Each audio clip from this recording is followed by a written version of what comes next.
কি কমো ভাই, আজকে 3টা বছর ধরে বিদেশে আইছি। এই 3 বছরের মধ্যে যেহেতু অসুস্থ হয়েছি, একদিন ডাক্তার কাছে যাই নাই, একদিন ওষুধ না কিনা খাই নাই। তারপর বাসার মানুষ কয় তুই অনেক টাকা পাবস, অনেক খরচ কর। নিজে না খেয়েও বাসায় টাকা বাড়াইছি। বিশ্বাস যাবেন না, মাস শেষ হইলে মানে টাকা যে 2টা টাকা রাখবো খরচের লেগা, সারা আমার চলার লেগা, রাখতে মন চায় না। বেতনটা পাইলে কার থেকে কে বেশি টাকা পাড়াই প্রতিযোগিতা চলে।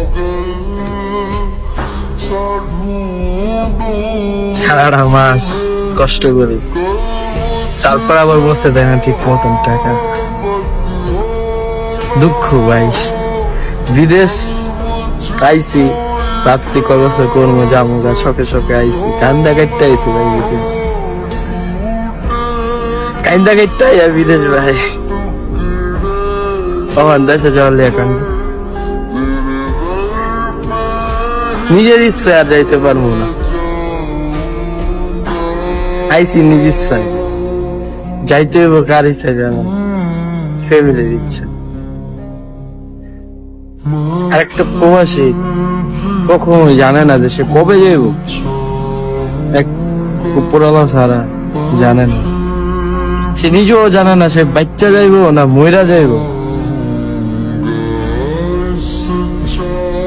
অনেক সহজ, বিদেশটা অনেক সহজ।